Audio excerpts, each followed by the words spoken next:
much of a different posture than we were last night. We're not here to take over the investigation yet. We're not here to declare that this is a terrorist event. But the FBI says it could be criminal, and that is the way it is now looking into the explosion of TWA Flight 800. Also, security is certainly tight in Atlanta, where the president is set off to kick off the party of the century.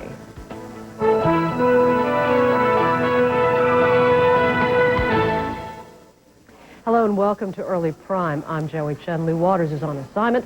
Melanie Allen is off this evening. In the news today, crime, terrorism, or accident? That is the question in the waters off Long Island today as the search continues for the cause of the blast that brought down a jumbo jet. For the record, the FBI still insists there is no hard evidence of terrorism, but it is investigating as if the crash were a criminal act. Investigators tell CNN there are no signs of a catastrophic mechanical breakdown either. The all-important search for bodies and clues is being held up today by high winds, low clouds, and rain. Navy divers didn't even get in the water today, although state and local divers did. A side controversy has arisen in the tragedy's aftermath. Just how forthcoming were airline officials with a passenger list and with their efforts to compile one? Earlier today, for the second day running, New York Mayor Rudy Giuliani said the answer is not very. I'd ask you to go back to the tape and listen to the paid representative of TWA say that everybody was notified by noon yesterday. As I was sitting there watching it, I knew it was false. They hadn't even compiled the list by noon yesterday. When I left here with the governor, they still hadn't compiled the list when I got back here at 4 o'clock. They're still working on it. So my response to it is a very, very good practice to follow in government or corporate communications is tell the truth. And joining us now by telephone with the airline side of things is John McDonald, who is Director of Media Relations. He's on the phone with us from St. Louis. We thank you for your time, Mr. McDonald. And I want to ask you, you've heard Mr. Giuliani's remarks. How does TWA respond? Well, as I think we all have, we've suffered a terrible tragedy here, and the mayor had some folks on board the aircraft that he knew, and it's very unfortunate that the focus has been dropped from the families involved and from the accident investigation into some sort of a who knew what when routine. We have an obligation to notify the family as soon as we have an ability to do that. And we, as has been mentioned before, we're determined to do it right. And sometimes we'll have to take heat because of that, because we don't do it as quickly as everyone would like to have it. We certainly have not done it as fast as others, and at the same time we have done it faster than other airlines in the same sort of a situation. So it's never fast enough, and we understand everyone's concern. But Mr. Abels, another spokesman from your company, yesterday said on CNN that it was a matter of waiting to hear how the NTSB wanted it handled. Was that why there was such a delay? There are a number of different issues here, one of which is the actual compilation of the list. It is not as simple as some have said, that you look at the boarding passes, you look at the tickets, and you compare them, and you have a list. There are through passengers who don't necessarily have not necessarily left a ticket in New York. They may have left them elsewhere. There are computer records of reservations that have to be compared. There's the actual spill or special passenger information list. There are a number of resources that we have to compile and then collate and start working through it, reservation and person by person, to try and verify it. And if all the pieces don't fit, if there's some problem, then we have to determine whether or not this is accurate. And that is a painstaking process. And when you're talking about more than 200 people, it just isn't as easy and as quick as people would like. Mr. Giuliani is not the only one, though, who had said that he had some problem with how TWA had handled it. There are some other individuals, other people who had close people on that flight. You can't just say that it is Mr. Giuliani's personal attachment to somebody on the plane that would cause him to come out in this way. I can't comment on why the mayor is doing what he's doing, and it's not my intent. My intent is to let people know that TWA has spared no expense and has spared no effort on personnel and time to make sure that this list was compiled as quickly as possible and the relatives notified as quickly as possible. TWA lost more than 50 of its own family on that airplane, and it is very unfair, I think, to say somehow that TWA was not in any way interested in making sure that these people were told as quickly as possible. I don't think his accusation was that you were not interested, but that he said that TWA had not been truthful. And in fact, he said it was a good practice for corporations to tell the truth. Do you think that TWA was giving truthful information and saying, for example, Mr. Giuliani's concern that spokesman had said everyone had been informed by noon of Thursday, when in fact Mr. Giuliani said he had talked with victims' families who had not known by then? Again, I don't think that it is important to say what is in fact, Mr. Giuliani's perception of what is going on and what is in fact happening. We have an obligation and a responsibility to be truthful, to be factual, and to be as informative as we can. As you know, there are times, this is an accident and a tragedy that has many points of contact, many points of information, and that information doesn't always coalesce in the same place at the same time. So I have no reason to think that anyone at TWA would willfully or knowingly give out false information regarding this incident. It's just too important. I can't believe that anybody would do that knowingly. Certainly, though, you could understand that for families awaiting some information would be in some way more comforting than none at all. Is it possible that TWA could look at some policy change where you would at least be allowed to give information name by name to each specific victim's family rather than waiting for an entire list? We are required, and all of the information regarding passenger manifests, mail, cargo, the documentation of a flight involved in an accident is under the control and the purview of the NTSB. And until we have authority from them and it has been released from them, we can't do that. That's part of the investigation process. And what it's designed to do is to maintain the integrity of that information. So it is a laborious process. It is painstaking. It is not quick. It is not easy. But wait a minute, Mr. McDonald, are you going back to saying then that the NTSB is what was holding you up from releasing those names? If you're saying that the manifest goes to the NTSB first. What I am saying is that it is very important to remember that we have an obligation both to the families and to the authorities that are investigating this. And there are some items that we have an ability to deal with directly, and there are other items that we have to wait for approval to release to the public. So, again, I just think that, unfortunately, the focus has gotten away from what we're trying to do here. And what we're trying to do is to deal with the families the best way we can, and to do so with truthful, factual, and timely information. And I am very sorry if some people feel that that wasn't done the best way, and we certainly will obviously do better and as we can in the future. Would you say that there is any opportunity now for TWA to reconsider its policies for how these things are handled in the future if the horrible tragedy of something like this should ever happen again to a TWA flight? One of the things that is done in any accident is that you have a debriefing after everything is done, and you bring all the teams together who responded. And you look at the policy that you used, and you looked at the actual occurrences that took place, and you find out where you have an ability to improve things. We have done this after every incident we've ever had. Other airlines do the same thing. You can have a policy set up, and you can have people in place, and you can have the best opportunities and equipment, but every single accident is unique, whether it's where it takes place or the time of day, or, there are a lot of variables that go on. So we definitely will review all of our policies and procedures after this accident is over and the investigation is well underway to see what we can do better on all fronts. All right.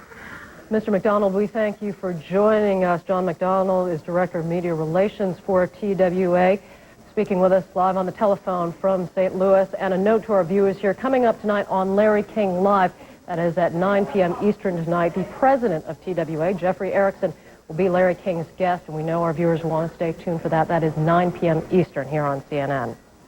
Now, for the very latest on the investigation as it continues off Long Island, we turn to CNN's Gary Tuchman. Gary, what's the latest? Well, Joey, the effort to find the bodies of victims, the effort to find the black boxes, and the effort to find plane wreckage have all been slowed down today because of bad weather. It may not look so bad now, but earlier in the day, the rain was coming down very heavily, and the wind was strong, and it made life very uncomfortable for the searchers. Now, this all comes on a day when the FBI announced it was not yet ready to call this a terrorist incident. We're not here to take over the investigation yet. We're not here to declare that this is a terrorist event, as has been speculated in the news media.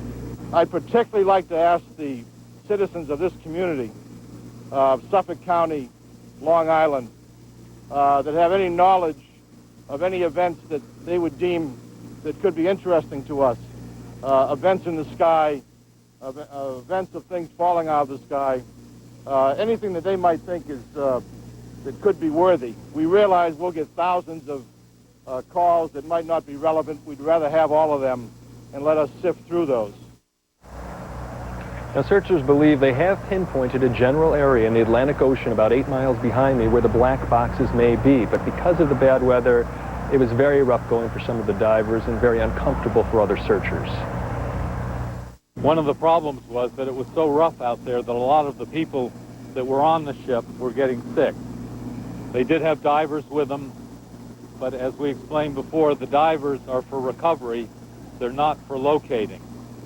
So the divers did not go in the water because we're still not sure of the location. Given how rough it was, we were at risk of losing the sonar if it was towed, and that would be a long-term setback in terms of replacing it. So it was decided, given that the weather was not good, it was very rough, that they would come back in, which they did. Now, over the last 43 hours since this incident, hundreds of emergency workers have been at the scene. With us now, two of the men who were among the first to arrive at the scene. They are New York Air National Guardsmen Sean Brady and Craig Johnson. Gentlemen, thank you for joining us. Thank you.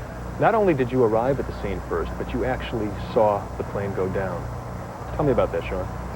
Well, we just got through with a parachute deployment. We were doing standard operations for night. It was a parachute deployment followed by night vision goggles on the helicopter, followed by air refueling for the C-130. Prior to all that, after the parachute deployment, we were putting the parachutes away, and when we saw, when I saw a big orange ball of flame. Now, Craig, when you saw this, what did you first think? We didn't know what it was at first. We looked up in the sky and we saw a reddish orange colored object rapidly falling out of the sky. We watched it for about 4 to 5 seconds, and then it exploded in a massive ball of flame. And at that point,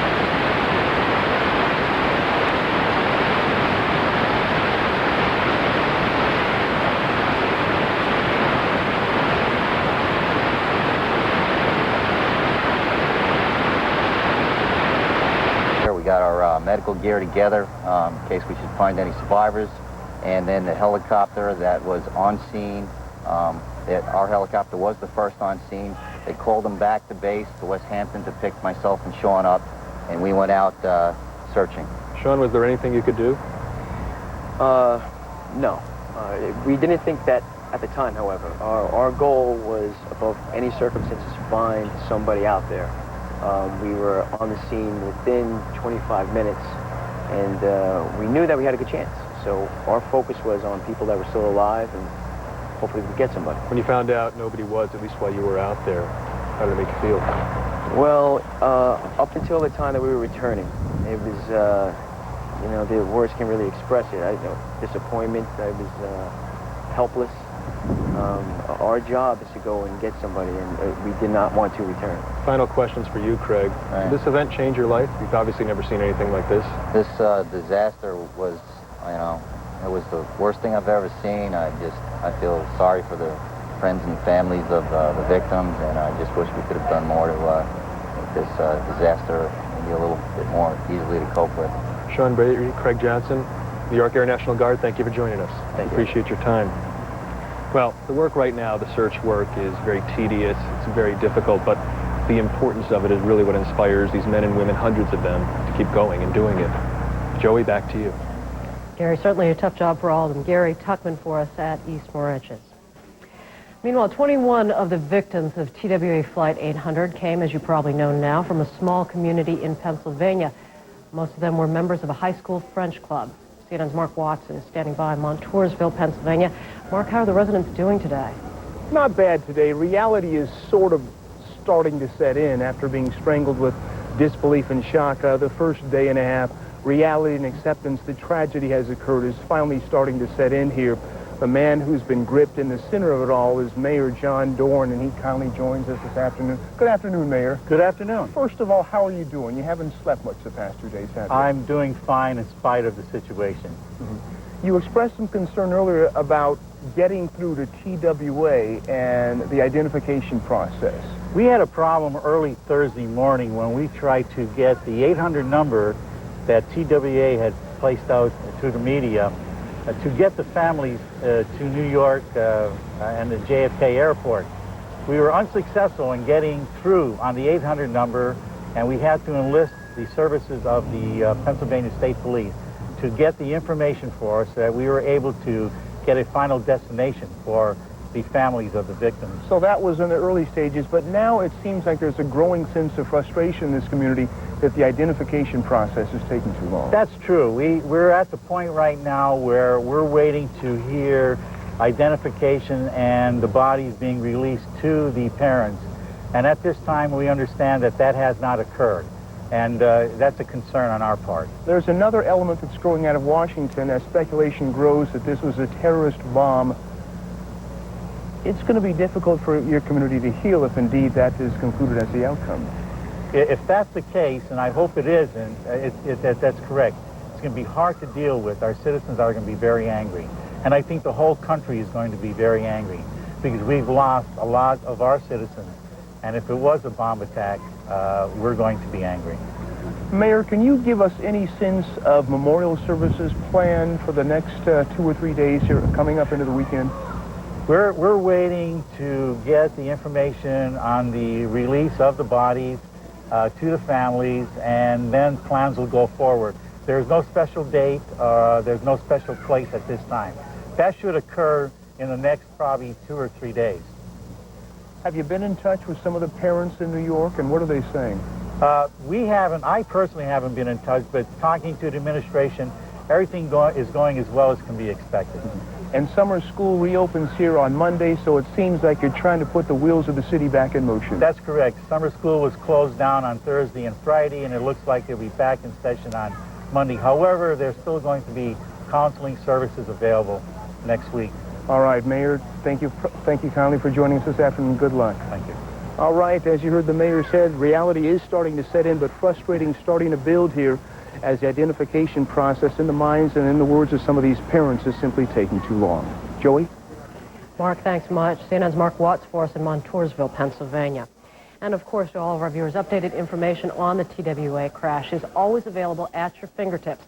Just key your computer to CNN's page on the internet. That's at CNN.com. Also coming up on CNN later today, CNN will have a special presentation, Tragedy in the Sky. That's tonight at 8 Eastern. On a blistering day in the Olympic City, thousands are drawn to the sight of a flame. The latest on the countdown to the Summer Games as Early Prime continues.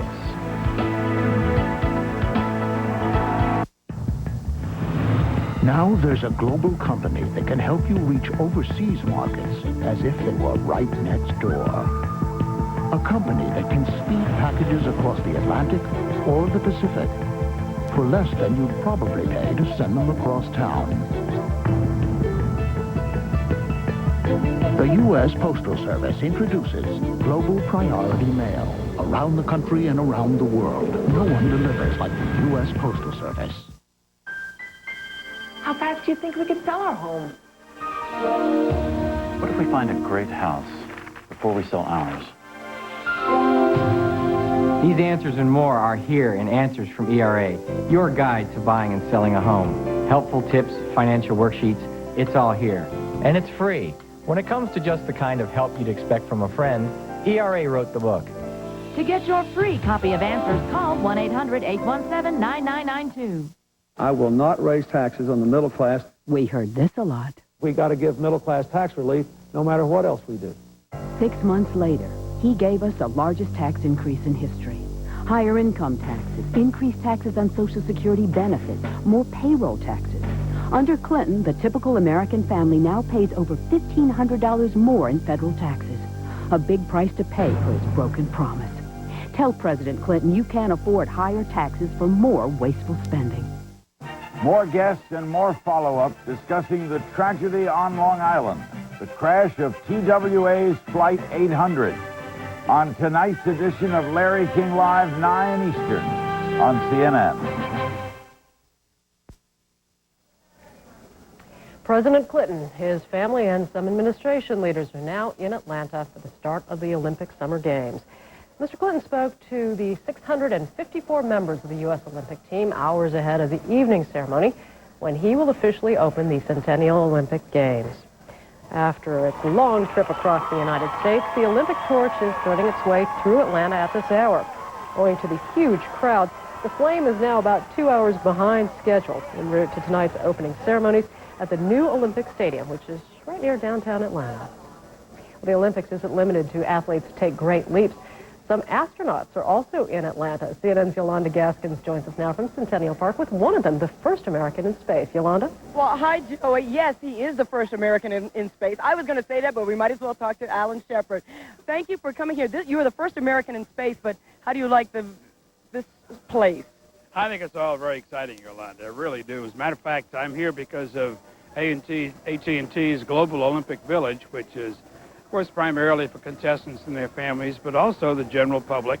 There are a lot of gratuities and amenities available, as you might suspect, in the area of communications with AT&T being involved. But tonight is a very special night. They're making it available for those who can't get into the stadium in general for the opening ceremonies. And we have astronauts here, Jim Lovell and Buzz Aldrin. A couple of cosmonauts are going to be here. And we're going to talk about the dedication of astronauts as applied to the dedication of Olympic athletes. I think it's going to be a great evening. Well, it starts at 7:30, and it gives a lot of people a chance to see the ceremonies who won't be able to attend. That's right. I think that's the nice thing about it. And we're going to tell them how it is on the moon as compared to Atlanta. It's going to be a lot of fun. a lot of far away from the moon, of course. What some of the athletes, I mean, you and the athletes have gone through a lot of things. What you've done involves a lot of training, and you can certainly understand the training the athletes have had to go through. Which are your favorite events, the ones that involve single people or the ones that are group sports? How did you know that I was going to answer the single people? Of course. Primarily because all of the things that I've been involved with as a test pilot and an astronaut have been based upon my own abilities or lack thereof. And I think my heart goes out to athletes who have trained as individuals, and they're competing as individuals. In general, they're my favorite people. You know, this is going to be interesting. AT&T is going to be broadcasting on this huge screen, but they're also broadcasting on, I don't know if we can see it behind me, the skin of the top of the AT&T village. Right. So it's very interesting. It's going to be fascinating. How often do you get to see the other astronauts? Well, actually, we have an Astronaut Scholarship Foundation. We raise money for college science students, and we have annual meetings. Since I'm the youngest and the best-looking of the astronauts, I'm the president of the organization. We get together on an annual basis, and it helps raise money for college science students. It sounds wonderful. So that's tonight at 7:30 right here in Olympic Village. All right, back to you, Joey. All right, Yolanda Gaskins for us at Centennial Olympic Park, and of course you can see it's rather warm out there at the Olympic Park. Coming up after a break, we'll check in with CNN's Byron Miranda with a look at the latest weather. Stay tuned.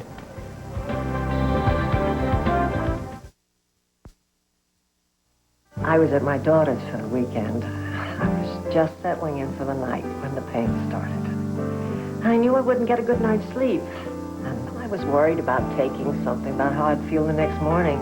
Then Susie told me to try her Tylenol PM. The pain stopped, I slept through the night. The Tylenol PM worked great. The next morning, I was up even before the kids, and I had so much energy, I wore them out. Rest easy. It's Tylenol PM.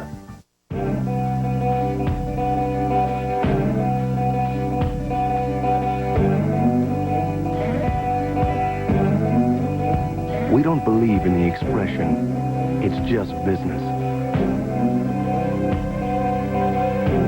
We don't believe you can treat customers one way and employees another. We believe that the greatest gains are not always financial. And we believe these values explain our success. We're LG, a $64 billion company in 120 countries. Mexico, a country of endless spirit and romance. Come, look around. Discover the endless spirit of Mexico. Discover the magnificent colonial city of Oaxaca and the nearby temples of Monte Alban and Mitla. Feel the endless romance of the unspoiled beaches of Huatulco. Come discover the endless spirit of Mexico. Come to Mexico and begin an endless journey. More guests and more follow-up discussing the tragedy on Long Island, the crash of TWA's Flight 800, on tonight's edition of Larry King Live, 9 Eastern, on CNN. Log on to CNN Interactive, rated #1 among all basic cable websites. The whole world of CNN on the World Wide Web. We're here 24 hours a day at CNN.com. Today on CNN, the search for clues in the TWA jumbo jet explosion continues as families and friends of victims try to cope. Follow the story and the investigation with live coverage and complete reports on CNN.